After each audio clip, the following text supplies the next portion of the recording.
Hello everyone, I am Riya, startup consultant. आज की video में हम बात करेंगे उन कंपनीज़ के बारे में जिन्होंने प्रीवियस कुछ सालों में अपनी कंपनीज़ के कंप्लाइंस नहीं कराए, या तो अगर वो कंप्लाइंस कराना चाहते हैं बट लेट फाइलिंग फीस बहुत ज़्यादा आ रही है।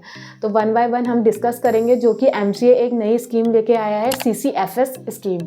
ये जो आपकी स्कीम लॉन्च हुई है 24 फ़रवरी को हुई है, बट ये एप्लीकेबल होगी 15 अप्रैल 2026 से 15 जुलाई 2026 तक। ये 3 मंथ्स की स्कीम रहेगी और ये वन टाइम अपॉर्चुनिटी है एंड वन टाइम स्कीम है, क्योंकि अगर आप पास्ट के ईयर्स में देखोगे तो ऐसी MCA कोई स्कीम नहीं लेकर आया है जिसमें कि आपको कंपनी कंप्लाइंस की जो एडिशनल फ़ीस है उसको वेव ऑफ किया जाए। ये काफ़ी अच्छी स्कीम है जिसमें कि जो आपकी कंपनी जिसके प्रीवियस कंप्लाइंस नहीं हुए हैं उसकी जो एडिशनल फ़ीस आ रही है उसमें काफ़ी वेव ऑफ दिया गया है। तो आइए सबसे पहले इस स्कीम के बारे में बात करते हैं। ये स्कीम क्या है? CCFS का मतलब ही क्या है? CCFS की जो फुल फॉर्म है वो है कंपनी कंप्लायंस फैसिलिटेशन स्कीम। इसमें क्या किया गया है, 2018 में एक नोटिफिकेशन आई थी, अगर आप अपनी कंपनी के कुछ फॉर्म जैसे MGT 7 हो गया, AOC 4 हो गया एंड कुछ और भी फॉर्म्स होते हैं, तो उन पे एडिशनल फ़ीस लगेगी, जो कि डे बाय डे लगेगी 100 रुपीज़ ईच डे। तो उसी तरीके से अगर आप मान के चलो आपने कोई भी एक फॉर्म नहीं फाइल किया, 30 डेज़ ही डिले हुआ, तो उसमें आपकी फ़ीस होगी 3100 अप्रॉक्स, अगर 31 डेज़ का मंथ होता है।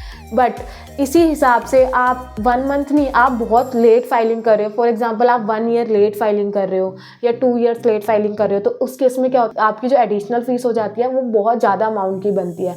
तो CCFS स्कीम में बोला गया है कि अगर आप अपनी कंपनी को एक्टिव कराना चाहते हो तो उसमें जो आपकी एडिशनल फ़ीस है उसका आपको सिर्फ 10% पे करना होगा, देन प्लस गवर्नमेंट फ़ीस।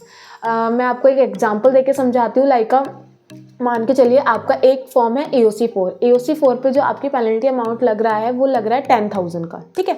10,000 में जो आपकी एडिशनल फ़ीस ही आपकी 10,000 है, तो जो 10,000 का आपका 10% रहेगा, फॉर एग्जांपल 1,000 वो आपको पे करना होगा सिर्फ। तो इसमें आपको देखिए, आपको खुद को पता चलेगा कि कितना ज़्यादा वेव ऑफ मिल गया है, क्योंकि लोगों की नॉर्मली 10,000 नहीं होती, मच अमाउंट, मतलब बहुत बड़े अमाउंट की भी पेनल्टी होती है। इसके बाद जब आप चाहते हो कि आपकी कंपनी को एक डोर्नामेंट स्टेटस मिल जाए, फॉर एग्जांपल आप अपनी कंपनी को चाहते हो कि मेरी इस कंपनी को 2 साल के लिए डोर्नामेंट स्टेटस मिल जाए, मैं अभी इसे रनिंग नहीं करना चाह रहा हूँ, तो आप क्या कर सकते हो, अपनी कंपनी को एक्टिव करो। एक्टिव करने के बाद MSC फॉर्म 1 होता है, उसे फाइल करवाओ। उसमें आपकी जो डोर्नामेंट कंपनी होती है, डोर्नामेंट कंपनी में जो आपकी नॉर्मल फ़ीस होगी उसका आपको 50% पे करना होगा।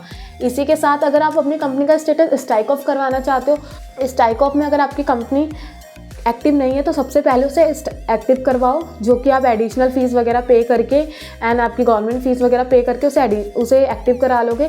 इसके बाद क्या रहेगा, इसके बाद आपको स्ट्राइक ऑफ का फॉर्म STK 1 फाइल करना है। इसमें जो आपकी नॉर्मल फ़ीस आएगी उसका आपको 25% पे करना होगा। तो ये काफ़ी अच्छी स्कीम है, इसका आपको बेनिफिट उठाना चाहिए, क्योंकि ये वन टाइम स्कीम है। इसके बाद मुझे लगता नहीं है कि MCA आगे ऐसी कोई स्कीम लेकर आएगा। So thank you. अगर आपको कोई भी और डाउट है, या आपको लगता है कि आपको कुछ भी इसके अकॉर्डिंग जानना है या कुछ बात करनी है, आप हमारे दिए गए नंबर पे कांटेक्ट कर सकते हो या कमेंट बॉक्स में कमेंट भी कर सकते हो।